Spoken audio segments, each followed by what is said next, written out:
My most memorable ride was way back on a RX 100. One of my neighbors had one, and he used to basically steal the bike because it was his uncle's bike, and steal the bike and take us on joyrides across the block. So the first time was like, because it's scary, it was RX 100 and this guy was mad. So he used to make sure that we got scared. Me and my friends, we used to ride, triples and whatnot.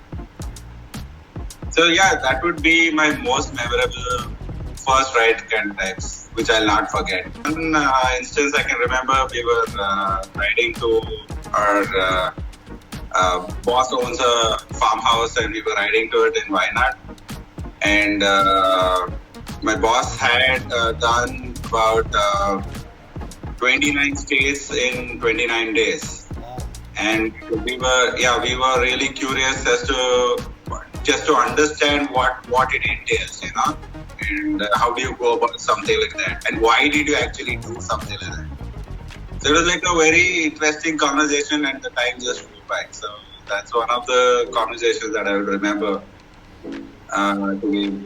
to be like eventful. I just wanted to understand what it entails. So because it's a Herculean task, right? And you have to be almost 18 to 19 hours in a day. You have to be on the motorcycle.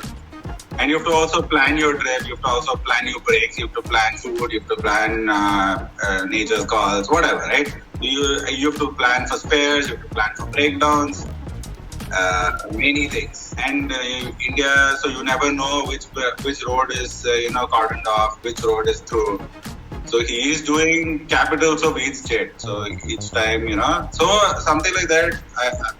It didn't make me do something like that, but I was definitely in awe of someone who's already done that. Safety, I would say, I invest in the best safety gear that you can afford. I would say I would go ahead and say let's say it's about 20 to 30% of the cost of the motorcycle. It's okay. Invest in safety gear. Second would be, as a safety thing, is you have to equip yourself to see better, and your vision is one of the main things that contributes to that. So for your vision to be better, you have to be trained in a way such that you notice the most important things on the road. So ideally, if it were me, I would go to a riding school and figure out how my vision should be, how my posture should be, so that. And even if it's a good riding school, they will also teach you how to fall, which is also a very important factor. So these are the things that I would say from a safety standpoint. I've seen quite a few people who are riding low segment bikes. They just upgrade to the big CC bikes, like the super bikes, whatever, 1000 CC. I would say build up to a stage wherein you're pushing the machine to its limit, and in the sense you understand the bike, and you slowly progress. Don't jump segments. In the sense, if you're riding a 150, you could probably buy a 300 or a 400. Don't jump to 1000, because gradually, once you build confidence, you can eventually reach that. So ideally, I'd say first build up a skill level where you're pushing or you're reaching the limit of the motorcycle, where that should be the limiting factor, not the other way around. Where the motorcycle is already, it's got many features, but you're not able to exploit it, then there's no point, right? You will not even enjoy the motorcycle. So ideally, I'd say build up to it, rather jumping into a bigger bike. You must also see a lot of people are facing situations that they are not used to. So that happens when you just, jump to another segment which you don't even know what happens. So we've seen quite a few accidents happen when the rider's has got no clue. So ideally you would want to, get accustomed to what the motorcycle can do. Than being, trigger happy and buying whatever you like. Of course, that's also a situation. People have to factor that. But if it were up to me and I have no budgets, I would ideally build up from the R15 to the 600s and the 1000s. It's that feeling of seeing something. Even if you're riding to a place that you've already been to, it's not the same every time you visit. That's what I've seen.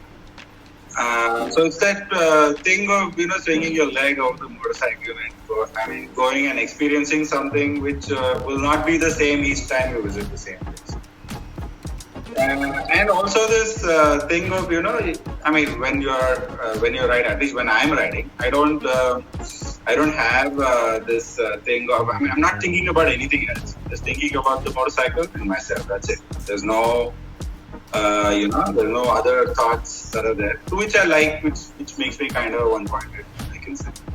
anyone can be a rider unless you're really, if you're not really interested in it, you'll not appreciate it more, is what I feel.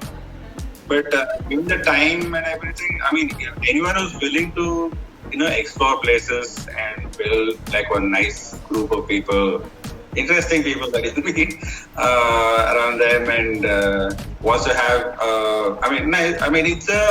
it's a way for you to at least unwind after your week of work, I'd say. So for most of them, it's more of a breakfast meet and the resort runs that they do. But for some more of them, it's more like I have to periodically I have to do trips. So that's their mode of unwinding. So ideally, a rider is someone who's at least adhering to all these rules and following safety norms and is not causing trouble to others. He's having a good time by himself or herself, whatever.